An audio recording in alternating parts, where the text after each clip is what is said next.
The rain hadn't stopped for 3 days. Chicago was drowning in cold, gray silence, the kind that soaked through your coat and into your bones.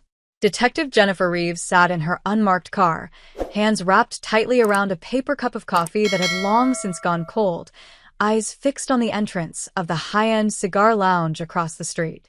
According to intel, Olivia Kane was inside. For 3 hours now. No one had seen her enter. No one had seen her leave. But the tip had come from one of Jennifer's most reliable CIs, and if Olivia was there, then this was the first confirmed sighting in nearly 6 months. "You're really gonna do this alone?" Martinez's voice crackled over the earpiece, lazy with boredom and concern. "Chief said to wait for backup before." "I'm not moving," Jennifer snapped. "Just watching." "You're always just watching until someone ends up bleeding."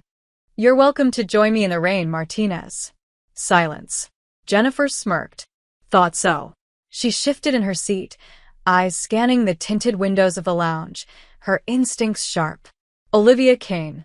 The name alone carried weight. The kind that made grown men stutter. She wasn't just a crime boss, she was a myth. Ruthless, untouchable, brilliant. The rumors about her were the kind of thing that made even the brass nervous. She had no official record, no confirmed kills, no known headquarters. But everyone knew she ran the city's underground like a symphony. Drugs, weapons, high-stakes laundering, influence over judges, cops, CEOs.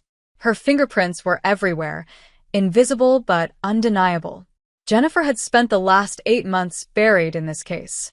Photos. Patterns. Murders with no suspects. Assets that vanished overnight. She didn't believe in ghosts, but Olivia Kane was the closest thing to one. Until tonight. Until that tip. Until something changed. The door to the lounge opened, and Jennifer sat up straighter. A woman stepped out, tall, cloaked in a black coat that shimmered slightly under the rain. Her stride was slow, deliberate, like she owned the sidewalk. Her face turned just enough for Jennifer to see the shadow of a smile. And then their eyes met. Just for a second. A flicker. A pull in the gut. Electricity. Jennifer froze. That wasn't just any woman. That was her. Olivia. As real as breath. As lethal as sin. And smiling like she already knew Jennifer was there. Jennifer's fingers curled around her steering wheel. But she didn't move. Olivia didn't run. She turned her back and slipped into the black car waiting at the curb, the door closing behind her like the end of a sentence. Jennifer's heart pounded in her ears. "She's on the move," she muttered into her mic, pulling the car into gear, tires hissing on wet asphalt.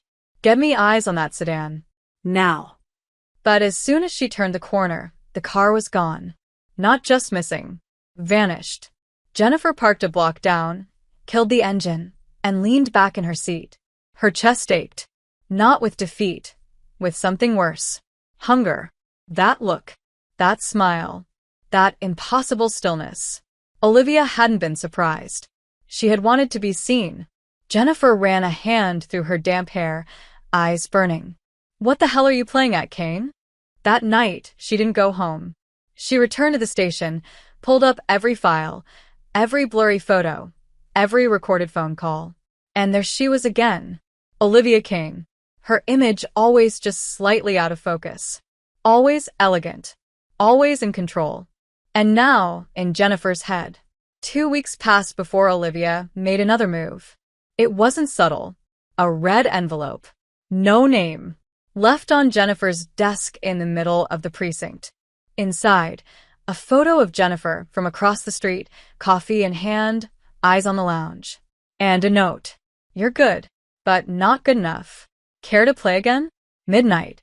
Room 317. Lexford Hotel. No weapons. Just curiosity." Martinez wanted to call it in. Chief wanted surveillance. Jennifer told them both to back off. She'd go alone. She had to go alone. She didn't understand why.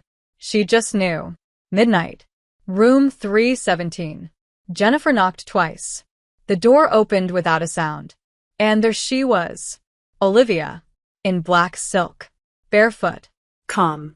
More beautiful than the photos. More dangerous than any file could describe. "Detective," she said softly. "You're early.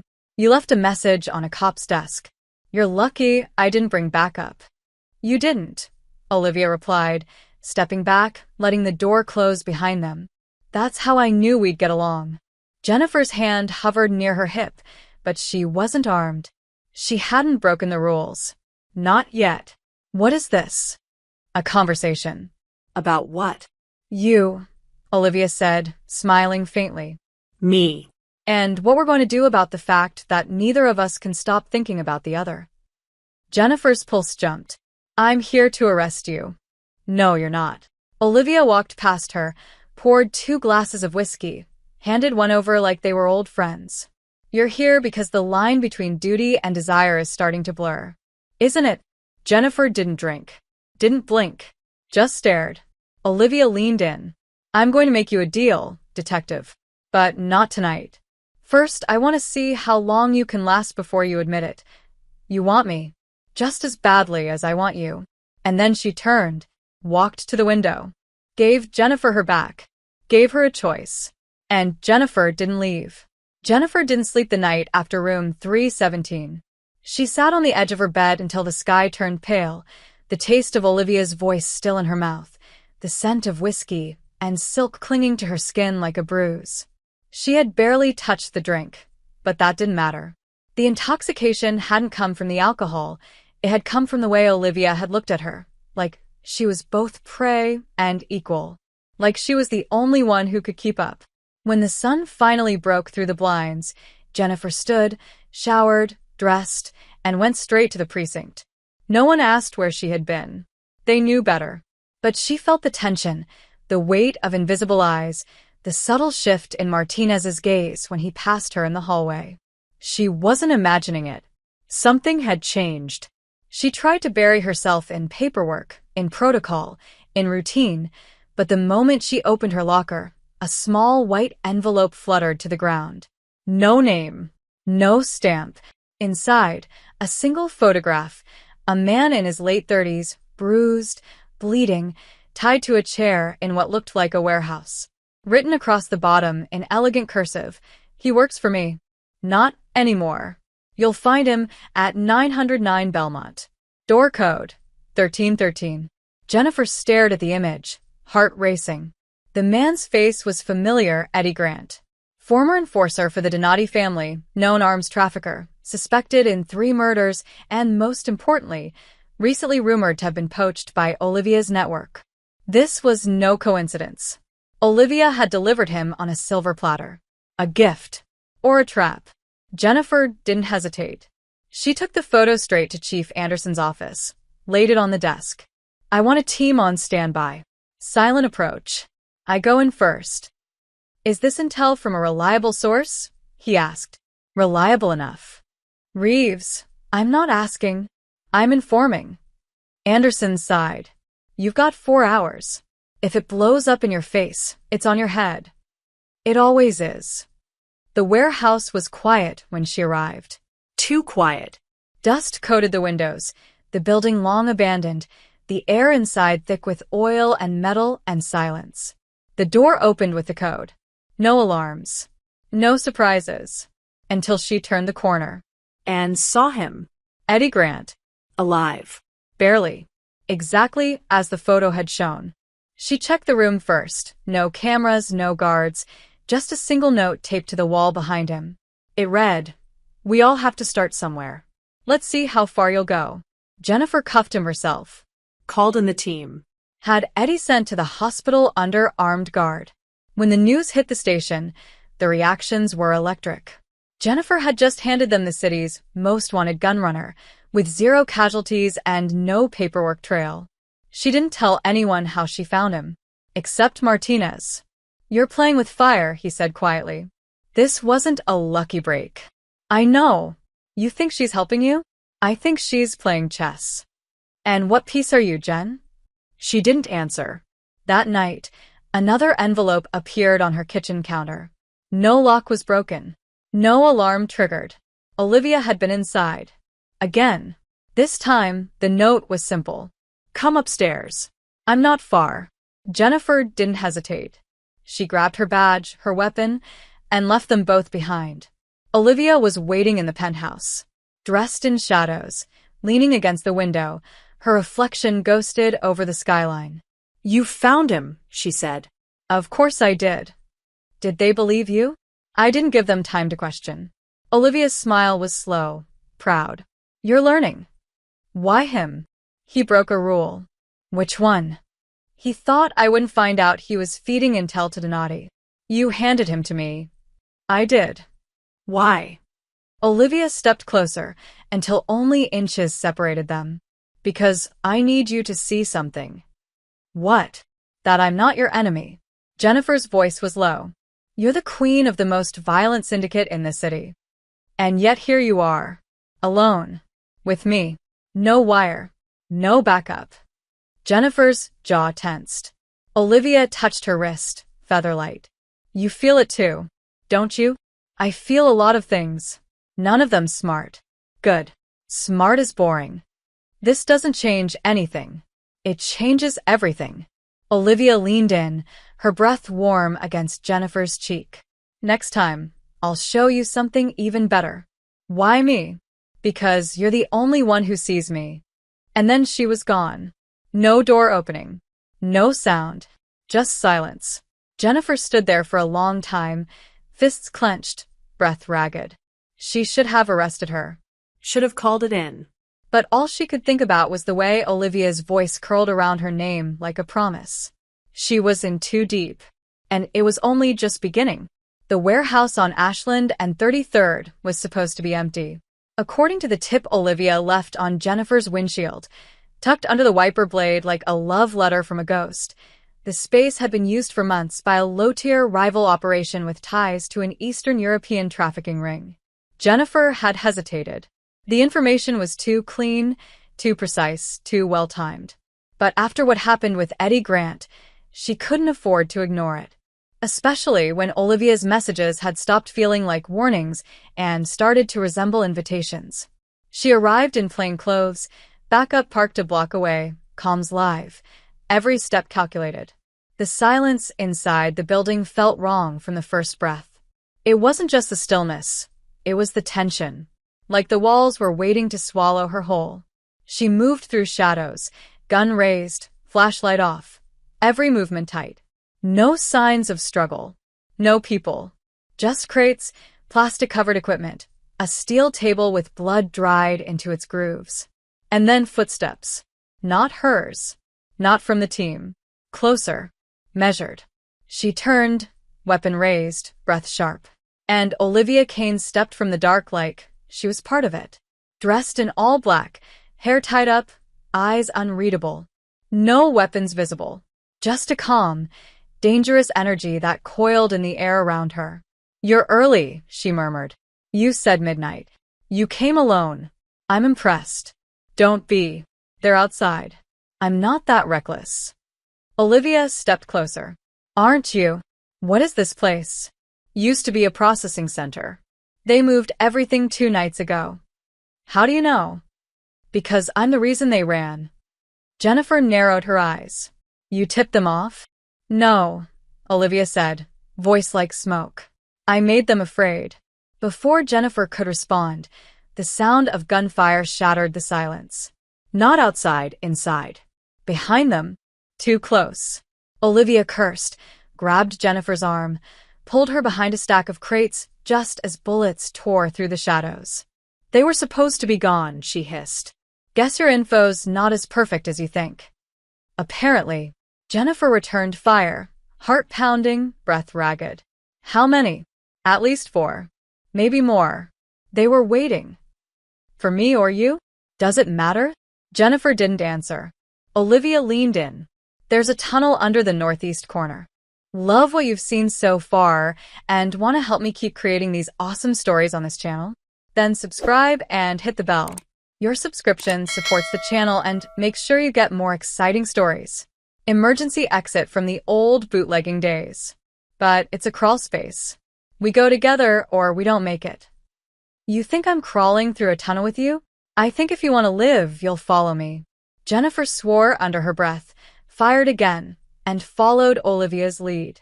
The gunman moved fast, sweeping the warehouse with military precision. Jennifer covered Olivia as she pried open a metal hatch beneath a stack of decaying pallets. "Go," Olivia said. Jennifer dropped down first, landing on dirt and stone and a century of dust. Olivia followed, sealed the hatch above them, and plunged them into darkness. For a moment there was nothing but breathing. Fast. Shaky. Close. Jennifer felt Olivia beside her, their bodies too near, the heat between them burning despite the cold. "You okay?" Olivia whispered, still breathing. "Good. You set me up. I didn't know they'd be here." "Then why the hell did you come?" "Because I knew if something went wrong, you'd walk into it. And I wasn't going to let you die alone." Jennifer turned her head in the dark. "That almost sounds like you care. Don't be ridiculous." "Then what is this?" "A mistake." "Whose?" "Yours. For trusting me." Jennifer laughed, short, breathless. "And yet here you are, saving me." "Don't get used to it." They crawled for 15 minutes, shoulders brushing, hands dragging over cold stone, every inch loud with tension. When they finally emerged into an alley behind a boarded-up bakery, Jennifer stumbled to her feet and turned to face her. "You're insane. Takes one to know one. You should be in cuffs right now." "You're welcome to try." Olivia stepped closer. Her face was scraped, a bruise forming under her jaw. She looked beautiful in the dark. Real. Tangible. Human. "Why do I get the feeling you're enjoying this?" Jennifer asked. "Because I am. I should arrest you." "Then do it." "Don't tempt me." Olivia's voice dropped. "Why not? Isn't that what this is? One long temptation." Jennifer's pulse pounded. "What do you want from me?" Truth. Proximity. Heat. "That's not how this works." "Then change the rules."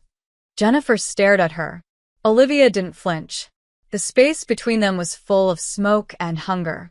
"I can't keep covering for you," Jennifer whispered. "Then stop lying." To them. "To yourself." Olivia reached for her hand, just touched her fingers.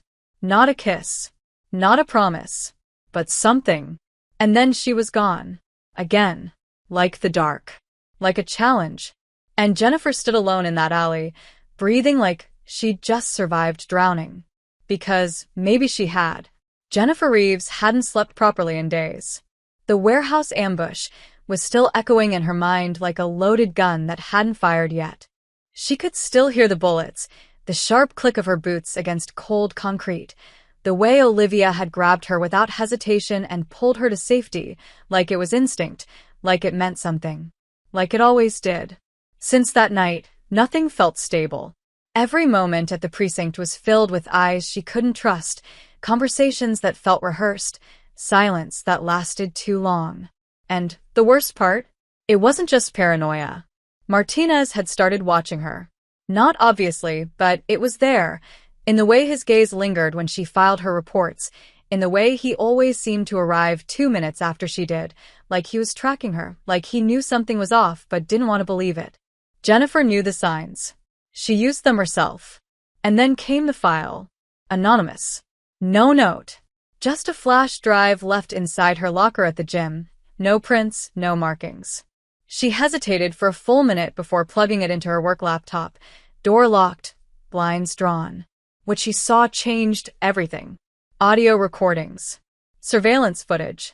Timestamps that matched operations she had been involved in over the last 6 months. The same months she had been investigating Olivia Kane. But the voices weren't hers. And they weren't Olivia's. They were Martinez's. And Chief Anderson's.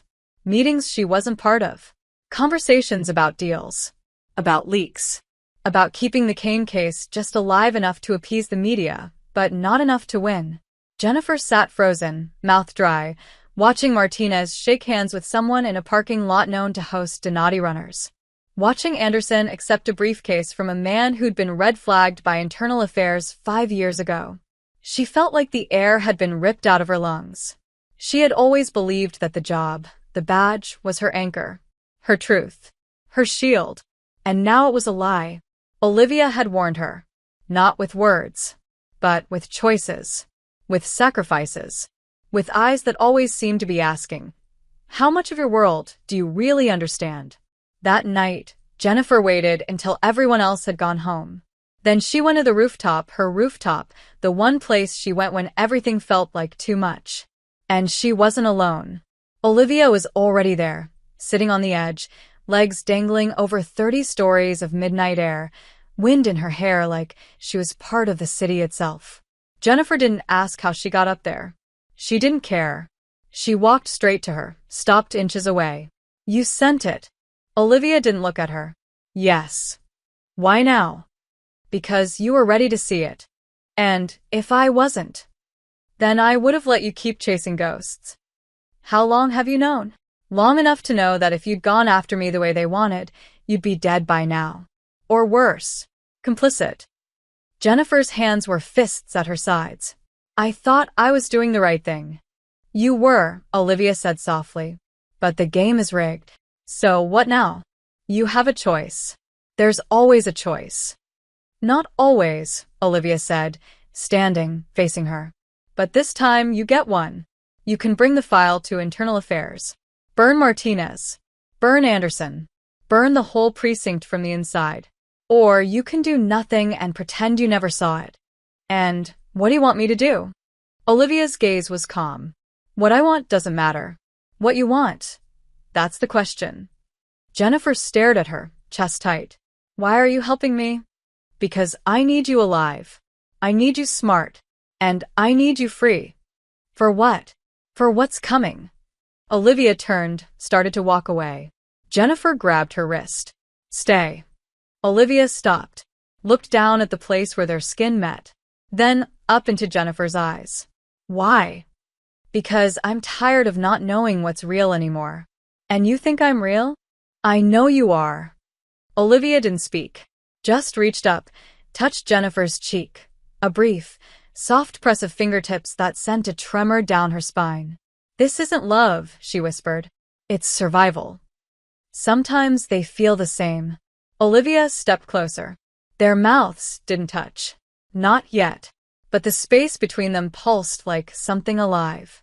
If you go through with this, Olivia said, you won't be safe here. Not in this city. Not with that badge. Then I'll take it off. Olivia blinked. Are you sure? No, Jennifer admitted. But I'm done living in the dark. Olivia exhaled slowly. Then she pulled Jennifer into her arms. Not a kiss, not yet, but a grip like war, like loyalty, like two people who knew what it meant to fight against everything. When Jennifer stepped back, Olivia handed her a second flash drive. This one burns even deeper. What's on it? Everything you need to prove the department's been laundering seizure funds through shell charities. Names, accounts, passwords. Why give it to me?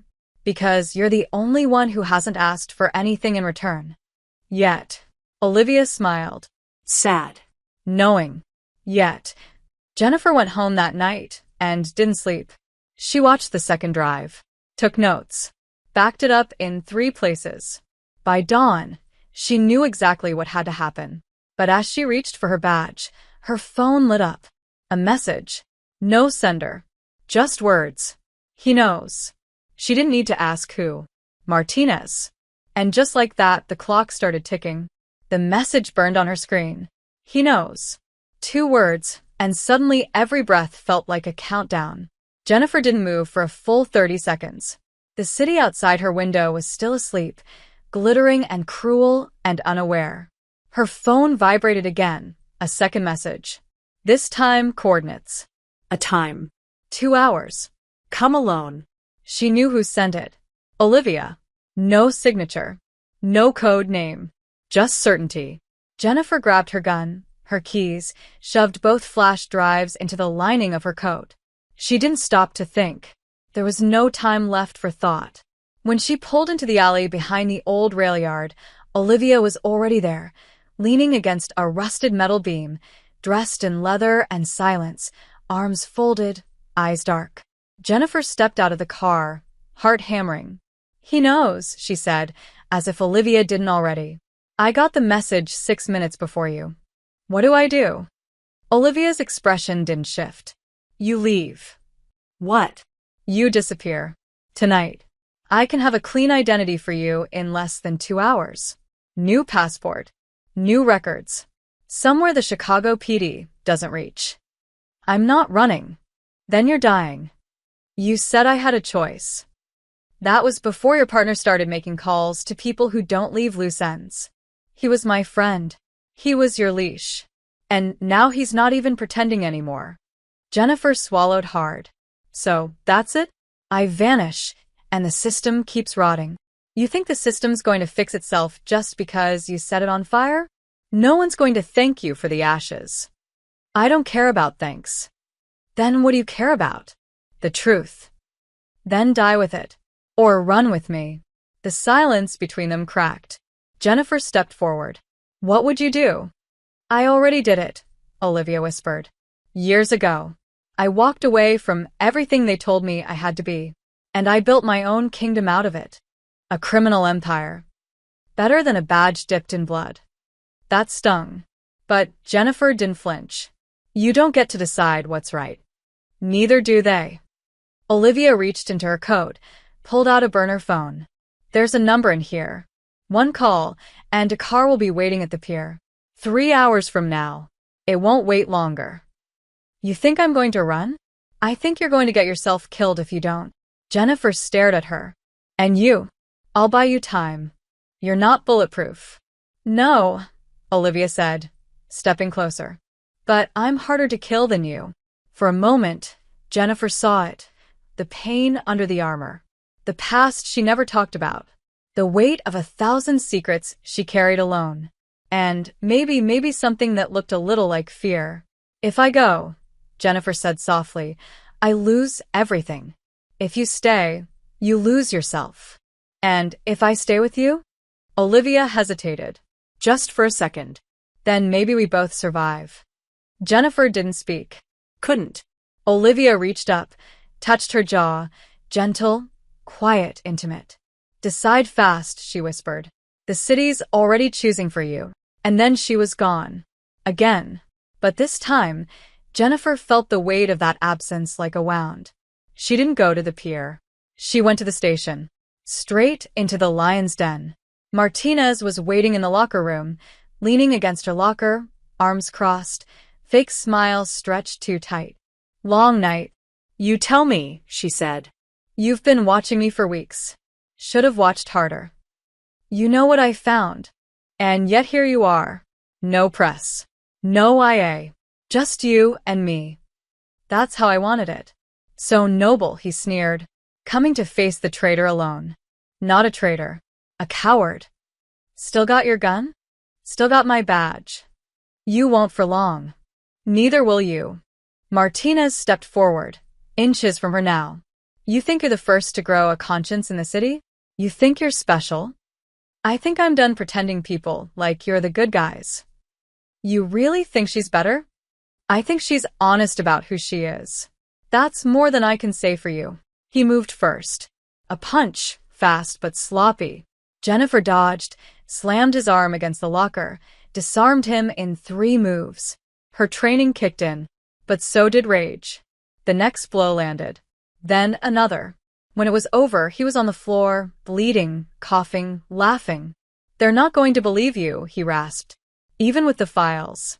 You're just a dirty cop now. Sleeping with the enemy. I haven't touched her. Yet. He grinned. But you want to. Jennifer grabbed his shirt. Wanting isn't a crime. It is in here. She let him go. Walked out. Every step away from that room felt like shedding another chain. She called IA anonymously. Sent the drives. Leaked the audio. And then she waited. 1 hour. 2. 3. Nothing. Not a single alert. Not a single news flash. Not a single siren. Until her phone rang. No number. Olivia's voice. They intercepted the leak. Anderson paid someone inside IA to bury it. You're out of time. Then what do I do now? Get out. Now. I'll handle the rest. You're going to war? No. I'm ending one. And then she hung up. Jennifer didn't go home. She ran. It had been 10 days since Jennifer last heard Olivia's voice. 10 days since the phone call that ended with Olivia saying she would handle it, saying to run, saying the war wasn't coming. It was already here. 10 days of silence. 10 days of nothing. No more burner phones. No notes on windshields. No shadows in the alley outside her apartment. Not a single whisper from the woman who had made silence feel like oxygen. Jennifer changed locations 3 times. Slept in motels that smelled like regret. Moved only at night. Ate only when her hands stopped shaking long enough to hold a fork. She tried not to check the news every hour, but the compulsion won. Nothing came. And then, on day 11, something did. The headline hit at dawn. Explosion in West Loop warehouse linked to Olivia Kane's syndicate. Jennifer's coffee slipped from her hand and shattered on the floor. She read the article 3 times. The details were vague. Unconfirmed reports of a firefight. No survivors. Building completely leveled. Investigators found traces of explosive compounds. Burned documents. No bodies identified. But one line stayed etched in her mind like a blade. Sources believe Olivia Kane may have been present at the time of the blast. Jennifer didn't cry. Not at first. She stared at the screen for a full hour unmoving. Her mind cataloged possibilities, timelines, tactical analysis, the way it had been trained to. But somewhere under all that, a crack had started. And by sunset, it split wide open. She threw a chair at the wall, screamed into her fists, collapsed in the shower with her clothes still on, and let the water scald her skin. The grief was too much and too strange, and too loud to carry alone. Because this wasn't just losing an informant. Or an ally. Or even a threat. This was losing the only person who had seen her for exactly what she was. A woman standing between fire and fire, trying to pretend her soul wasn't already halfway burned. Martinez was gone. Vanished. After their fight, he had disappeared from all department systems. Jennifer knew he'd gone underground. Or been buried by the same people he worked for. Either way, he wasn't coming back. And Anderson? Untouchable. Still giving press conferences. Still pretending the city wasn't bleeding from the inside out. Jennifer had nothing left to believe in. Nothing but memory. She returned to the rooftop where Olivia had last touched her. Where she'd handed her the flash drive. Where she'd told her to choose. Jennifer sat there for hours. Maybe days. Watching the city breathe. Wondering if Olivia's last breath had been filled with smoke or peace. And then, on the night of the 15th day, someone knocked on the motel door. Jennifer froze. Gun in hand. Heart in throat. She didn't speak. Just opened it. A woman stood there, early 40s, sharp eyes, hair cropped short, blazer too expensive for her to be random. You're Reeves? Who's asking? Friend of a ghost. She handed Jennifer a folder. Thin. Clean. Inside, a photo of Olivia. Alive. From 2 days ago. Stepping into a black SUV. Face hidden under sunglasses, but unmistakable. Jennifer looked up. Where is she? Safe. Is that a fact or a lie? Depends what you do next. Talk. The woman leaned against the frame. Olivia faked her death. The warehouse was a distraction. She's dismantling the syndicate from the inside. Piece by piece. Why? Because she saw what you tried to do. And decided it was worth finishing. Jennifer's chest tightened. Why didn't she call? Because if she did, they'd trace it. And find you. And kill you. You think she's protecting me. I know she is. Then why send you? Because she's almost done. And when she is, she wants to disappear. For good. No empire. No name. Just peace. And she wanted me to know? She wanted you to decide. Decide what? The woman smiled faintly. If you'll be waiting when she does. Jennifer didn't answer. Couldn't. The woman handed her a card. Blank. When the time comes, you'll know what to do. Then she was gone. Jennifer stood in that doorway for a long time. And when she finally stepped back inside, she didn't cry. She packed. She burned the remnants of her old files. She left her badge on the motel desk. And she waited. The invitation came in the form of silence, But Jennifer knew exactly what it meant. It arrived folded inside a page from an old case file she hadn't touched in months, one she had burned, or thought she had. But there it was again, slipped under her motel door at 3 a.m.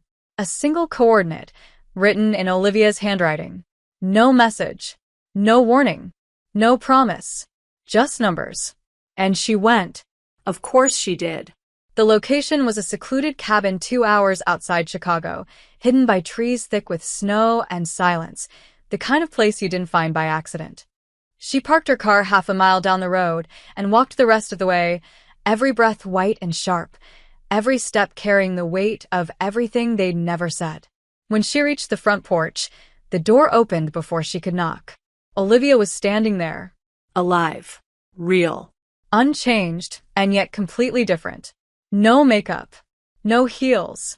Just a black sweater that clung to her body like it had been sewn there, hair loose, barefoot, looking at Jennifer like she was both the question and the answer. Jennifer didn't speak. Couldn't. Her heart felt like a grenade with a pin halfway pulled. Olivia stepped back silently and let her in. The cabin was warm, quiet, a fireplace lit, 2 glasses on the table, and not a single word between them for a full minute. Then Olivia spoke. You came.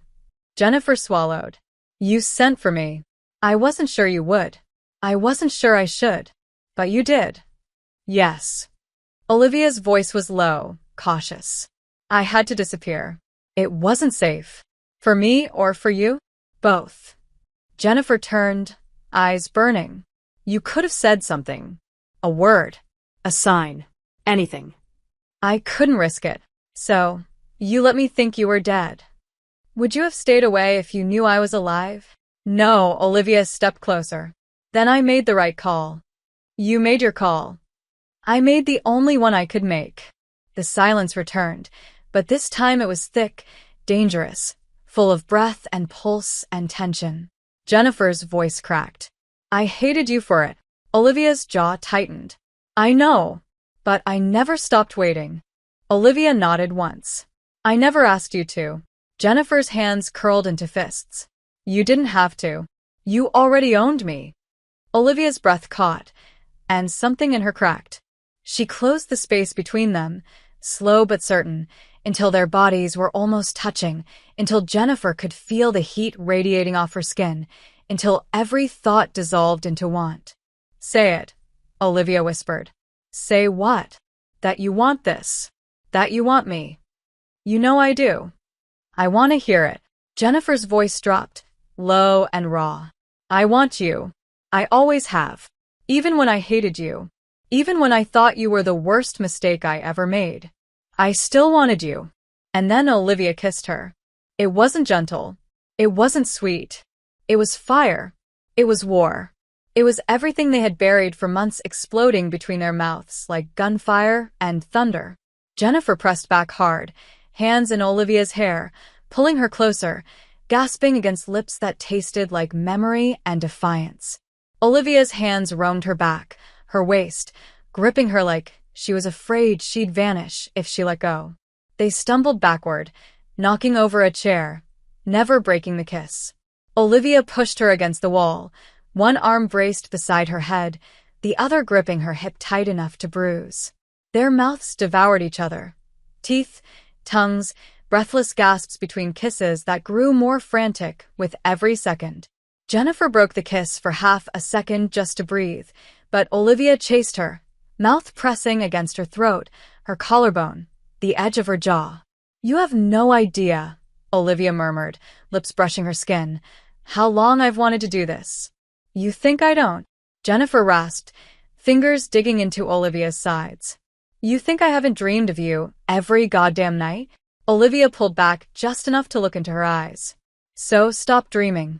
Their lips met again, deeper, harder. They moved together like they had been choreographed by hunger itself. The heat was unbearable, all-consuming, perfect. They didn't make it to the bedroom. The floor by the fireplace became their war zone, their sanctuary, their absolution. Clothes were removed piece by piece, like secrets being stripped away. And when Olivia finally pressed her body fully against Jennifer's, skin to skin, breath to breath, it was more than sex. It was surrender. Every moan was a confession. Every touch a promise. And when it was over, when they lay tangled together in front of the dying fire, chests heaving, hearts racing, Jennifer whispered, "What happens now?" Olivia stared at the ceiling, her voice barely audible. "I walk away from the life I built." "Why?" "Because I found something better to build instead." Jennifer turned to her. "With me? If you'll have me." Jennifer reached out, laced their fingers together. "I'm not going anywhere." Olivia turned her head. Their lips met again. Softer. Slower. But just as sure. And this time neither of them pulled away. The fire had gone out hours ago, but their bodies were still warm. Tangled limbs, breath sinking in the quiet of a world that had, for one long night, stopped chasing them.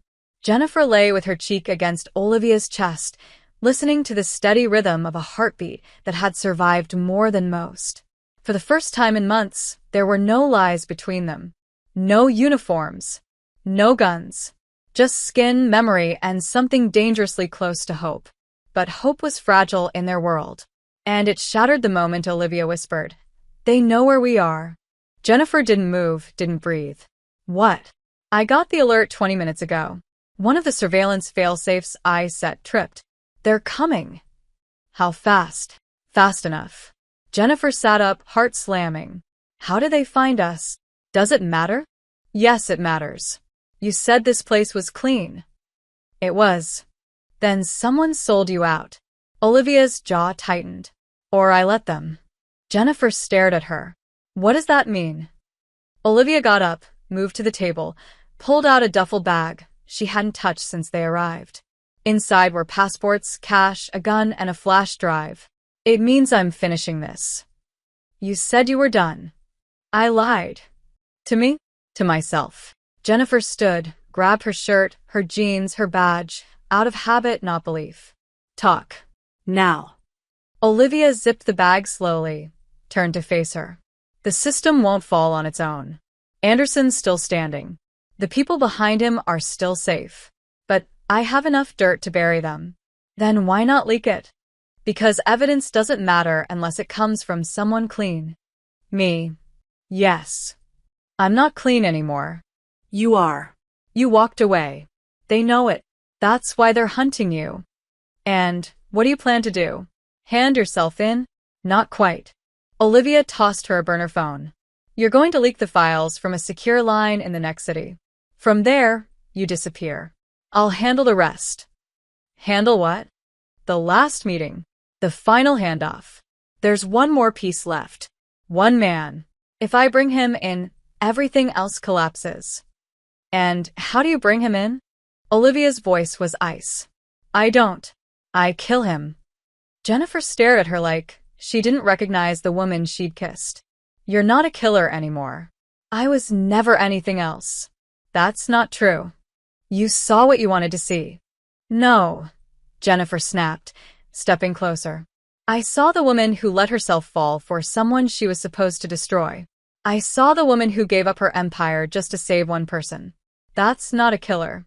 That's not a monster." Olivia's throat bobbed. "You don't understand." "I understand too much. That's the problem." Silence. Tense. Raw. Olivia's hands curled into fists. "He has to die, Jen. If he doesn't, none of this ends." "Then let me do it." "Absolutely not." "Why not?" "Because you're the only part of this whole damn story that still deserves to survive." "So do you." Olivia smiled. Broken. "Beautiful." No. "I deserve to finish what I started." Sirens in the distance. Not close yet, but close enough to remind them that time was almost up. Jennifer grabbed Olivia's hand. "If you go through with this, there's no coming back." "I never planned to." "Then I'm going with you." "You're not." "Try and stop me." Olivia didn't argue. She just kissed her again, desperate, hard, like it was the last time. Maybe it would be. When they left the cabin, the sky was bruised and gray, snow melting into black ice. They took separate cars. Different routes. Jennifer drove to the city line and stopped at a gas station with ancient payphones. She dialed the number Olivia had given her, entered the code, and uploaded everything. The flash drive pulsed once, then twice. Then sent.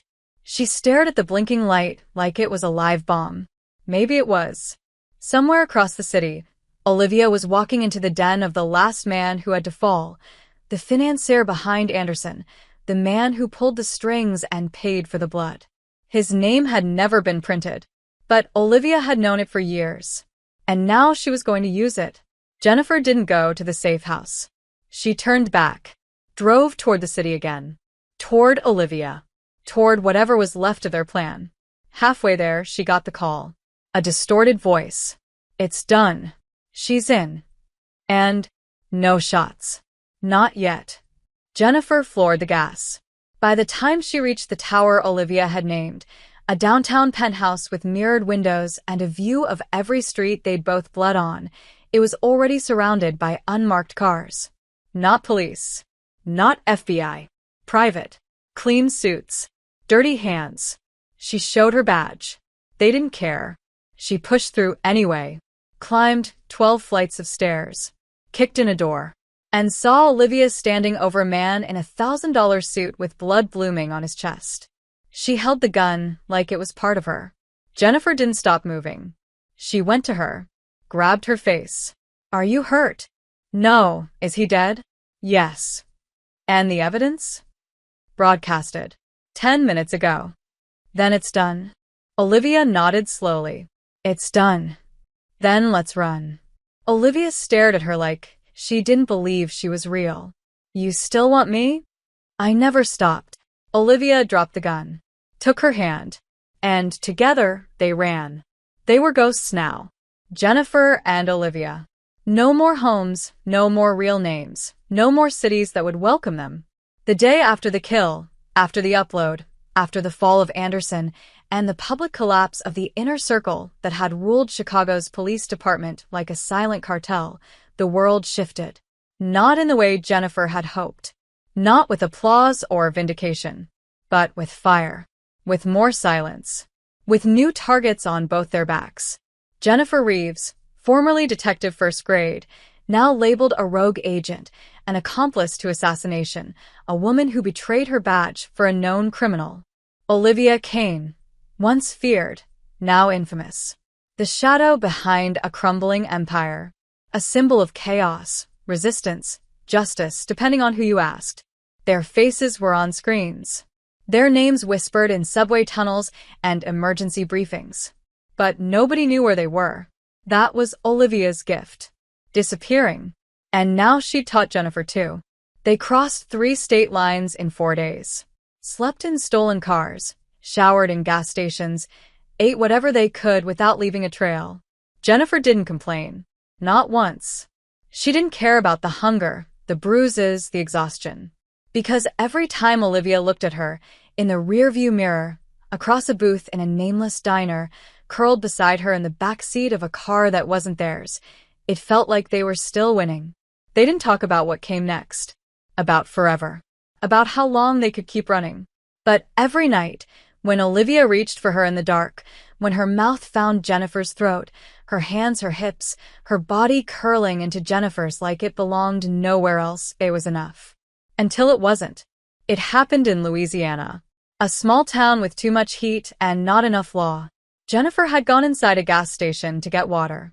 Olivia waited by the car. When Jennifer came back out, the look on Olivia's face stopped her cold. Not fear. Not guilt. Recognition. Olivia didn't speak. Just said, "Get in." Jennifer obeyed. "What is it?" "We've been made." No. "Worse." "What does that mean?" Olivia drove fast. Not reckless. Focused. Her jaw tight, her eyes colder than Jennifer had seen them since Chicago. "There's someone I used to work with. Before." "Before what?" "Before I built what I built. And he just walked out of that cafe across the street. He saw me." "Is that a problem?" Olivia didn't answer. Just pressed harder on the gas. They drove for 2 hours in silence before Olivia finally spoke. "His name is Luca. He was my mentor. My first partner. The one who taught me how to read people, how to make them bleed without touching them. He built a name for himself in Europe, but we crossed paths when I was still raw. What does he want? To collect. Collect what? Debt. Jennifer's stomach dropped. What kind of debt? Olivia pulled off into a dirt road, parked under a canopy of trees. She didn't look at Jennifer, just stared ahead. I owed him a life. I never paid it. Now he's here. What kind of life? Mine. Jennifer sat in stunned silence. You think he's tracking us? He's not just tracking. He's waiting. And he never plays fair. We should run. He'll follow. Then we fight. Olivia finally turned to her. You don't know what he's capable of. I don't care. You should. No, Jennifer said, voice shaking. Because I lost you once. I thought you were dead. I won't let anyone take you from me again. Olivia's jaw clenched. Then we do it my way. That night, Olivia arranged a meeting. A public space. A burned-out church on the edge of nowhere. Jennifer didn't want her to go. But Olivia insisted. He won't shoot me in public. Not yet. He wants something first. What? You. Jennifer stared. Why? Because he knows I'll give up anything to protect you. Don't. I won't. Olivia kissed her. Hard. But I have to face him. I'm coming. No, you don't get to do this alone. It's not your fight. You made it mine the moment you kissed me in that cabin. Olivia didn't argue. They went together. The church was hollowed out by time and fire. Stained glass shattered. Pews broken. The cross half-burned. Lucas stood at the altar like a ghost, wearing a man's skin. Tall. Immaculate. Cold. Olivia, he said, voice like winter. It's been a long time. Not long enough. You brought her. She's not yours. No. But she's leverage. You won't touch her. Lucas smiled. You forget who trained you. You forget who surpassed you. Jennifer stepped forward. I'm not afraid of you. You should be. I'm not the one hiding behind shadows and threats.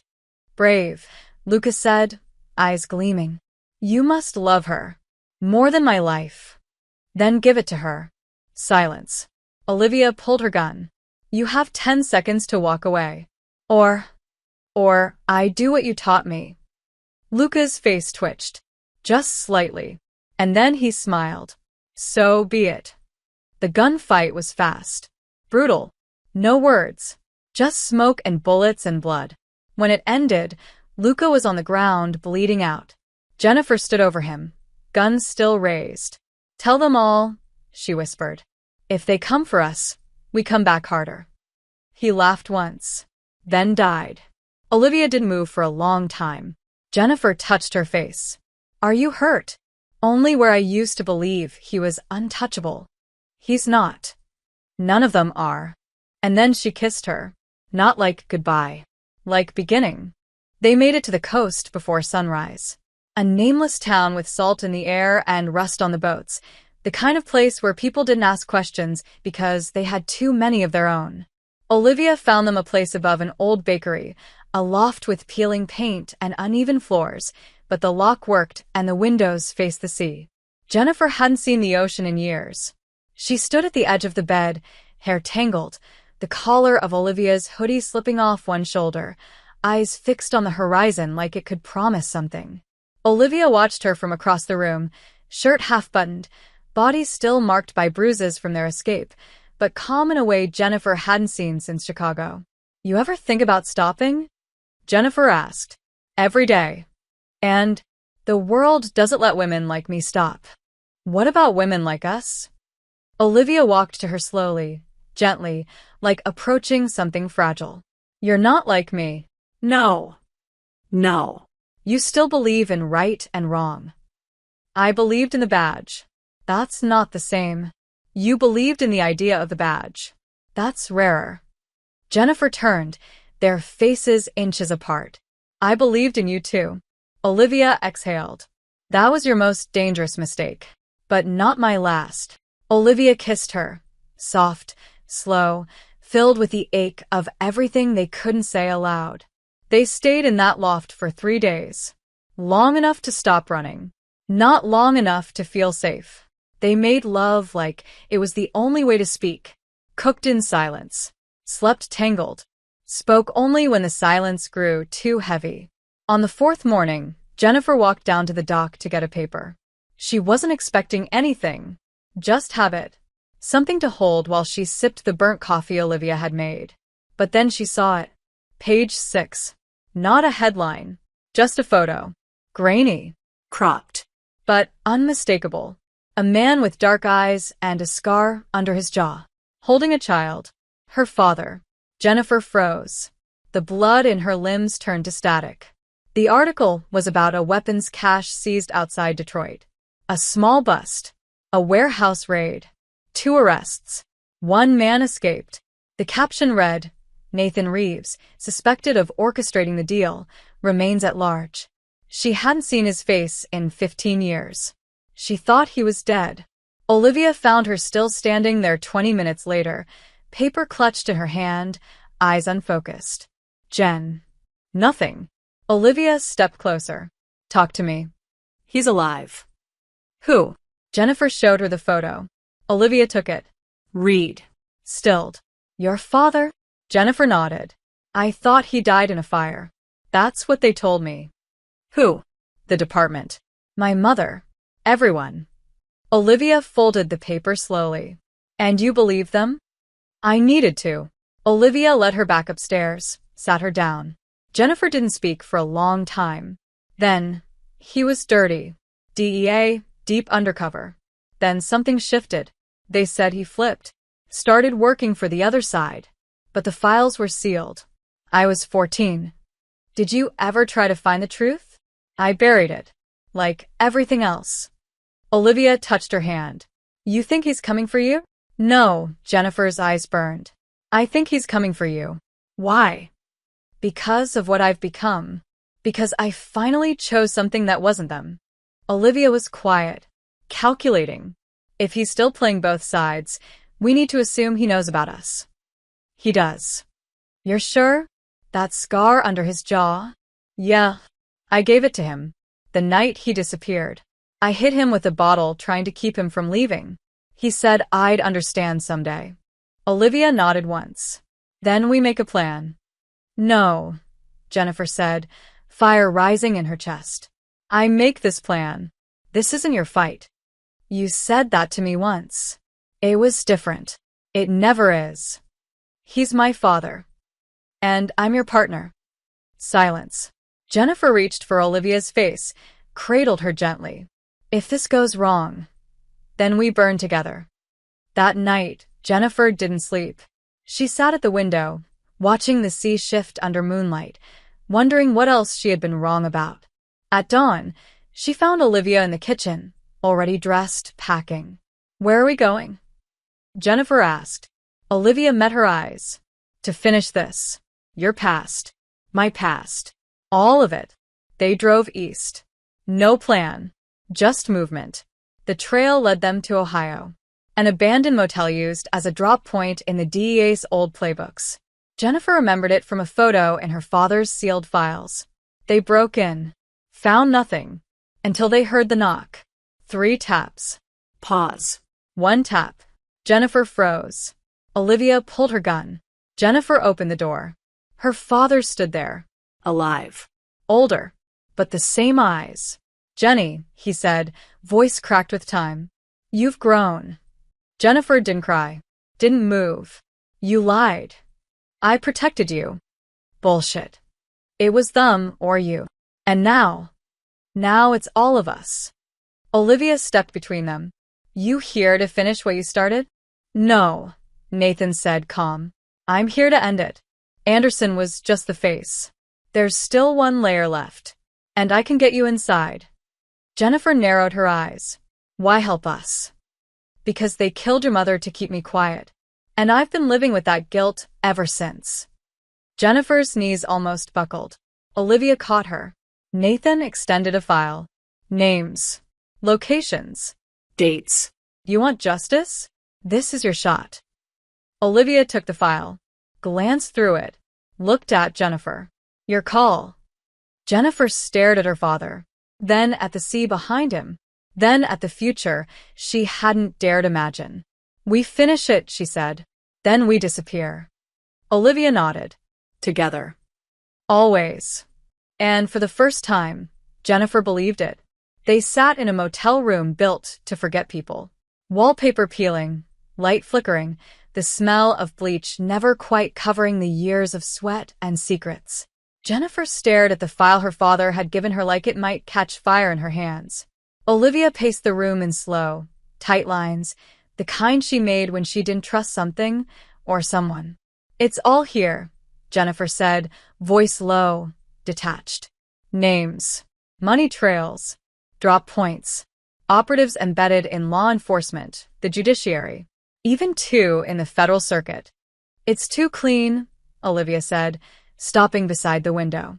Too ready. You think he's lying?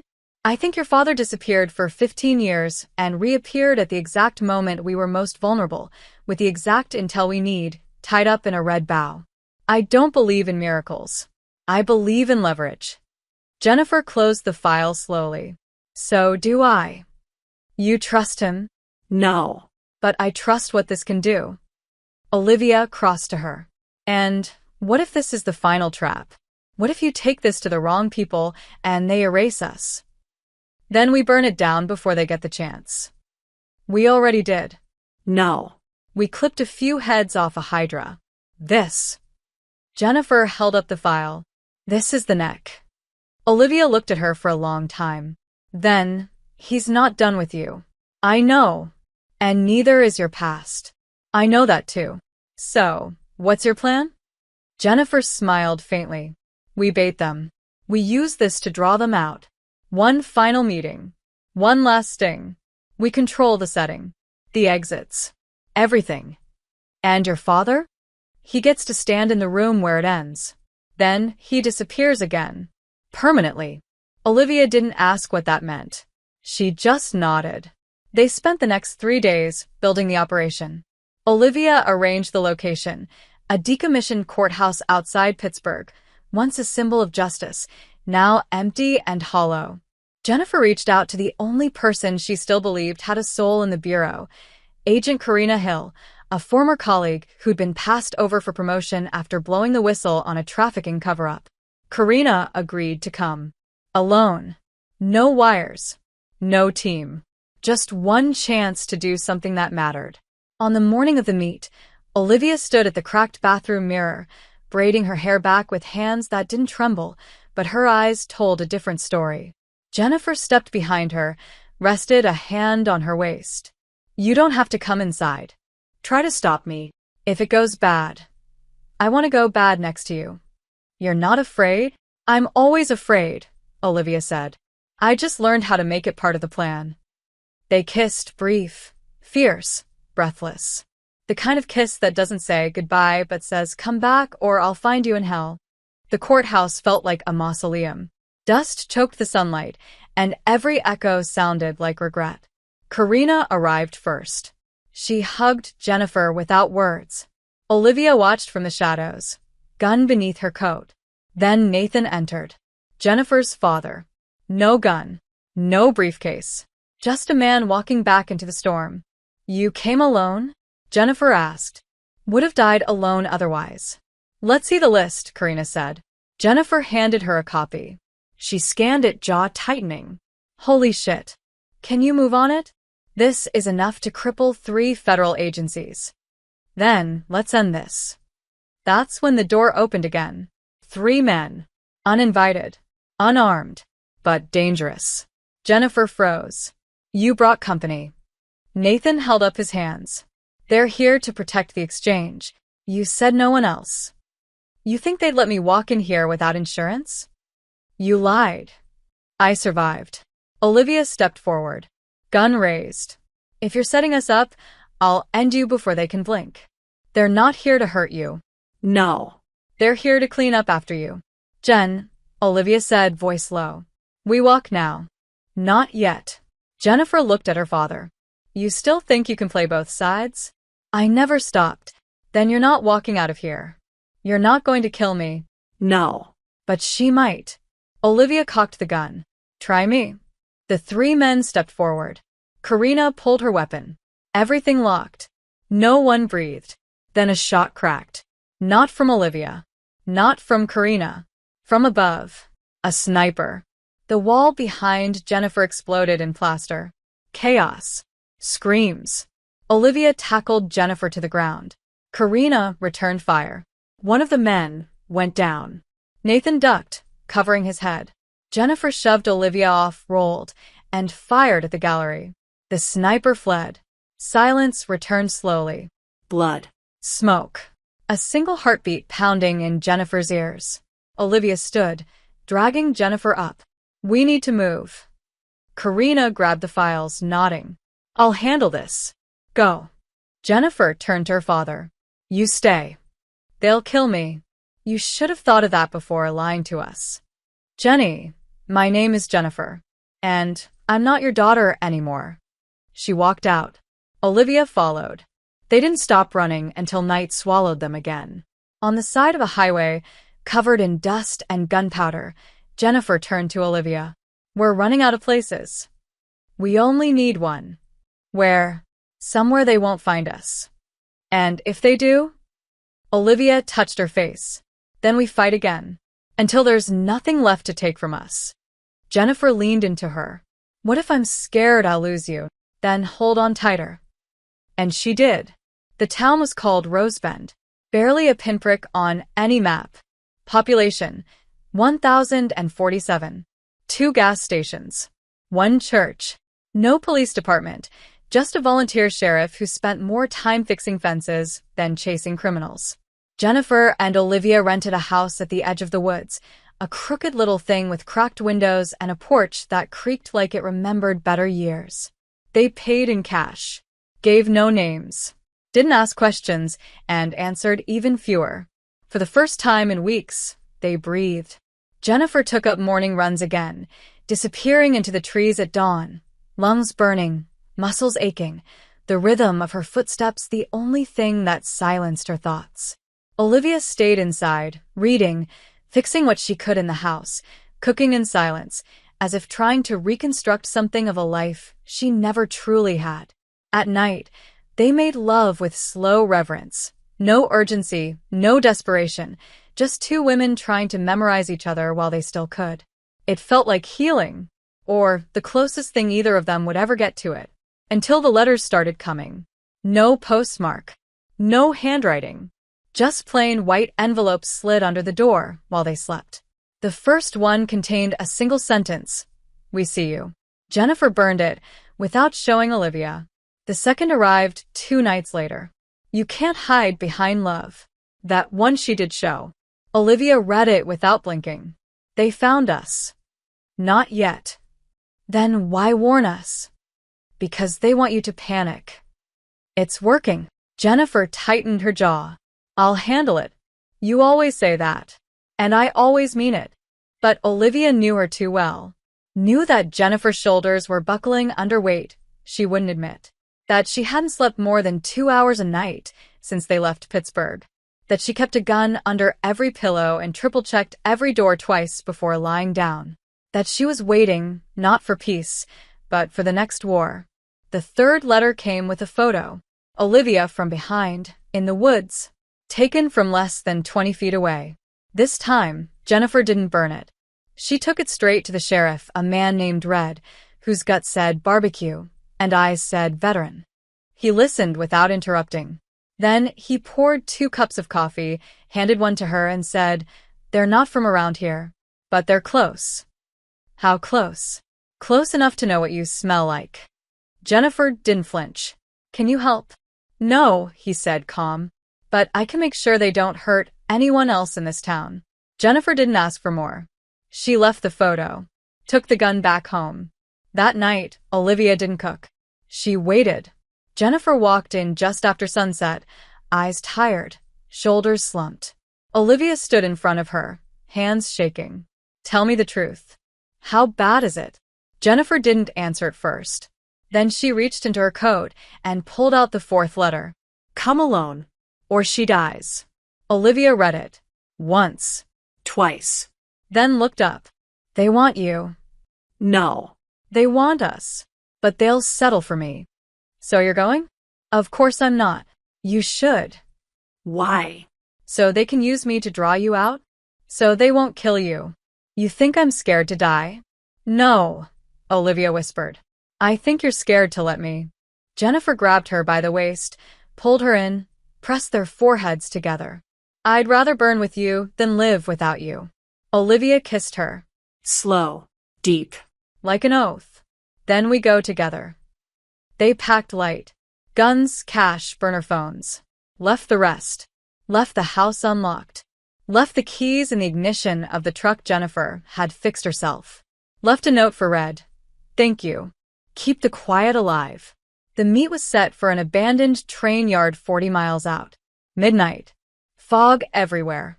No lights. No second chances. They arrived early. Scoped the perimeter. Counted 6 men. 2 snipers on the ridge. 4 on the ground. No backup. Just executioners. Olivia turned to Jennifer. If we don't make it, don't say that. If we don't, I want you to know something. Jennifer held her breath. I wasn't afraid to love you. I was just afraid it wouldn't be enough. Jennifer kissed her hard. It was. It is. Then they moved. Silent. Sharp. Ghosts with vendettas. Jennifer took out one of the snipers before he could raise his scope. Olivia flanked left, cutting through the fog like a shadow. The first shot rang out. Then the second. Then chaos. When the dust cleared, 3 men were dead. The others? Gone. Vanished into the night like they had never been there. Jennifer stood over one of the bodies. In his hand was a badge. Not police. Federal. CIA. Olivia crouched beside her. They made it official. Jennifer nodded. They need a narrative. And a scapegoat. You. Us. Jennifer looked at the body again. We just declared war on the government. Olivia smiled faintly. About time. They disappeared again that night. New names. New route. But something had shifted. They weren't just running now. They were fighting back. And this time they weren't going to lose. They left the train yard with blood on their hands and no regrets. Jennifer drove through the night while Olivia cleaned the cuts on her arms in the passenger seat, the glow of the dashboard casting them both in the kind of light that makes fugitives look holy. By sunrise, they were 3 states away. A motel off a dirt road. 1 key. No questions. Olivia fell asleep first, curled against Jennifer's chest like she was trying to memorize the shape of safety.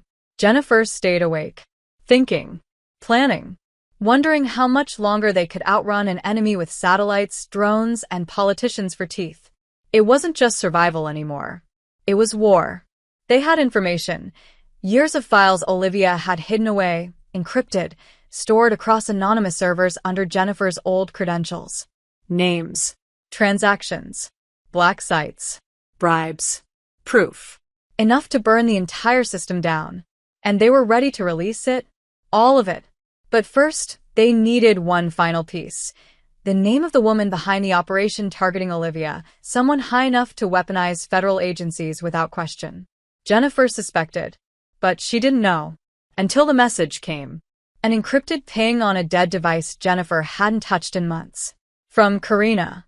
1 name. 1 shot. Meet me alone. Midnight.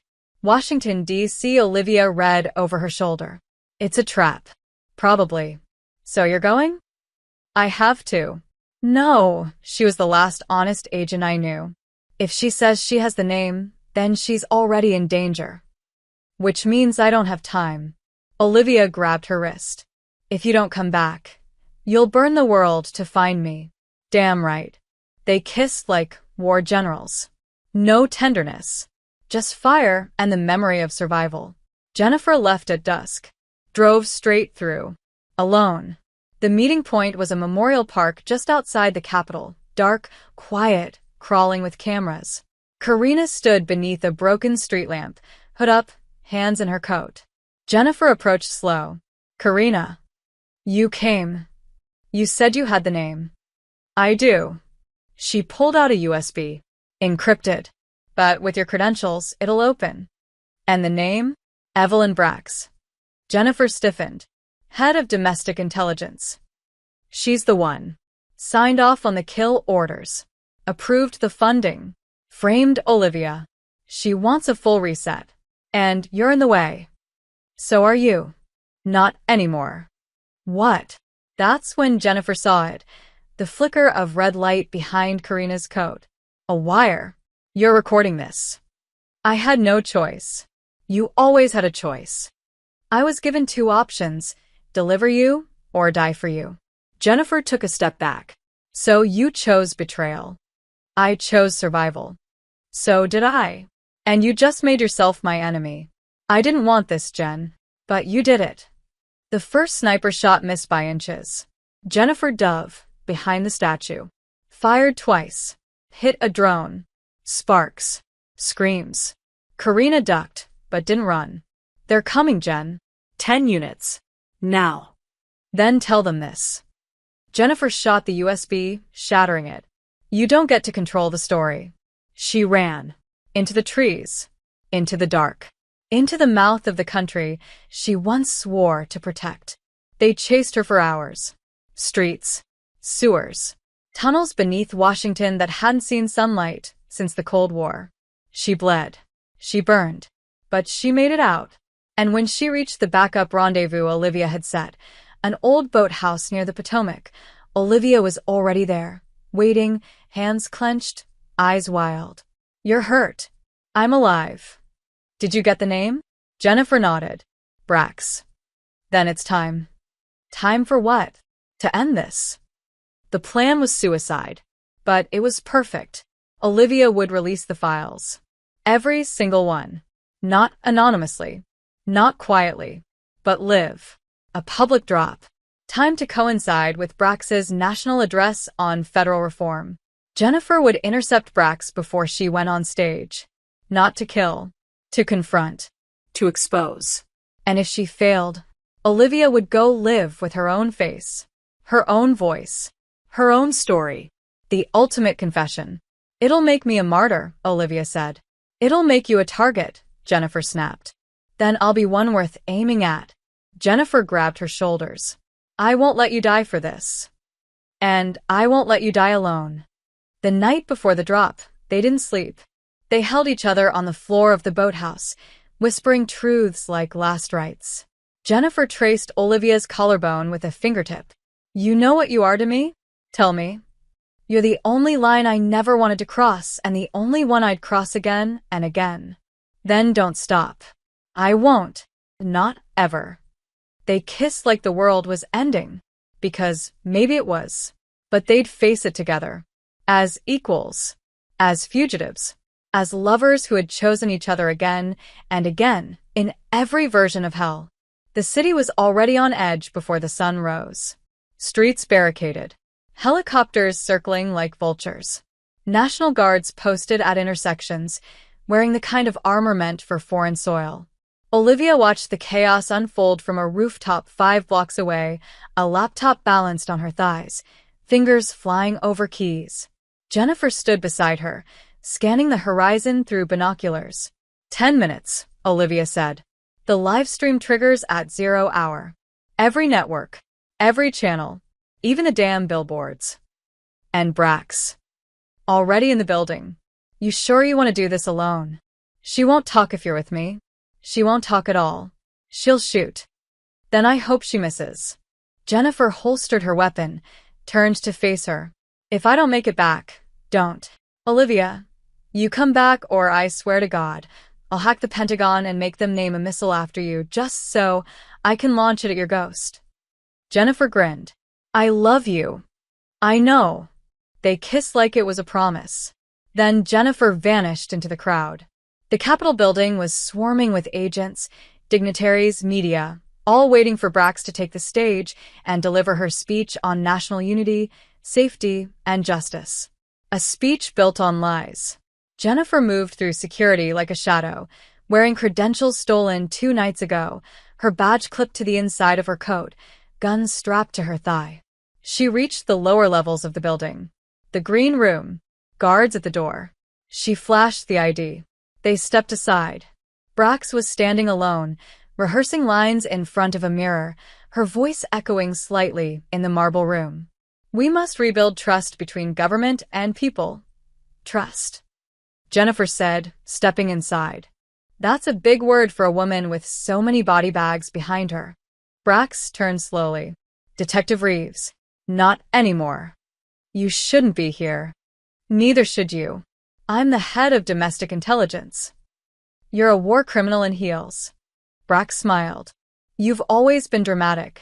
You tried to kill us. No. I tried to protect the country. By framing, hunting, and executing your own. By eliminating threats. And Olivia Kane was the biggest threat of all. Until she fell in love with you. That made her useful.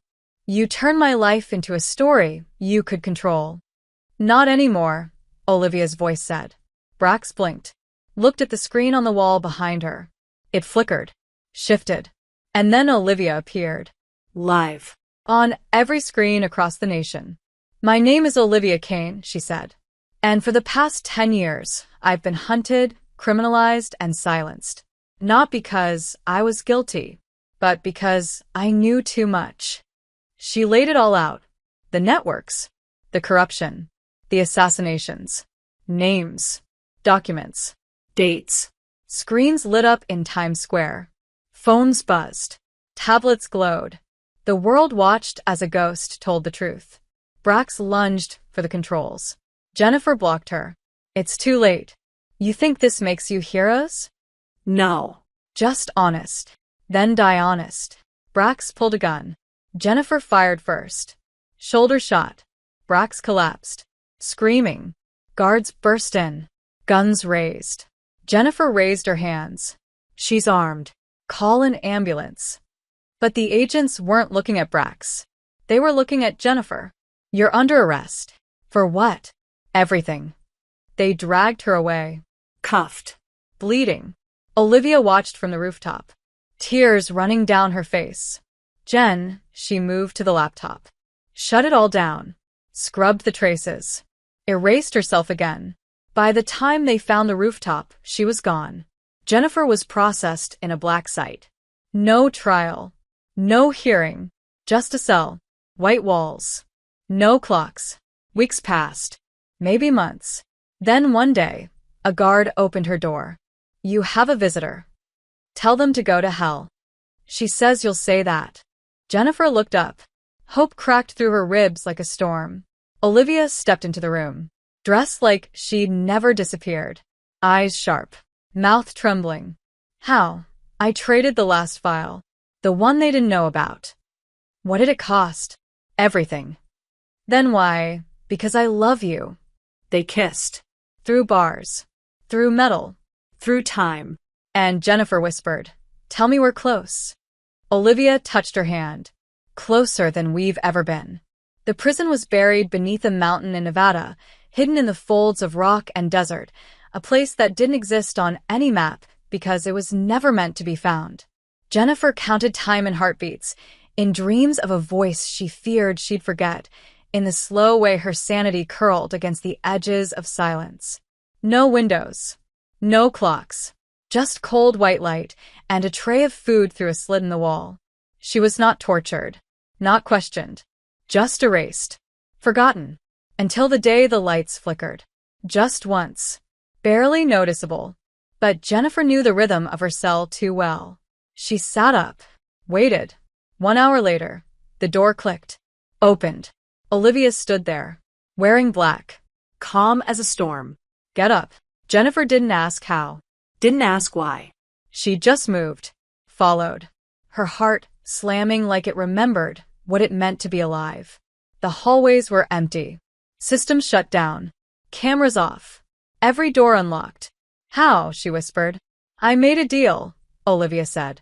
Gave them the one thing they wanted. What? My name. You gave up your immunity. I gave up her. Olivia Kane no longer exists. Jennifer stopped walking. You're free now. No, Olivia said, eyes fierce. But we will be. Outside, a stolen chopper waited. piloted by someone who looked ex-military, all tattoos and silence. Olivia helped Jennifer up. They flew for hours. Over mountains. Overnight. Over borders. Landed in the middle of nowhere, a lake house surrounded by trees, snow, and silence. Safe. Untouched. Where are we? Jennifer asked. Canada. Yukon. Off-grid. You planned this. For months. Even when I was locked away? Especially then. They went inside. The air smelled like cedar and something warm. Blankets everywhere. Shelves of books. Windows so clean the stars looked like they could fall in. Olivia handed her tea. This is ours. No names. No noise. Just us. Jennifer held the mug with shaking hands. You gave up everything. I gave up what didn't matter, so I could keep what did. And what's that? Olivia stepped closer. You. They kissed. Long, deep. A kiss that said we're home. A kiss that said we're alive. A kiss that didn't need anything else to be true. The next weeks passed in rhythm. Jennifer healed. Slept. Read.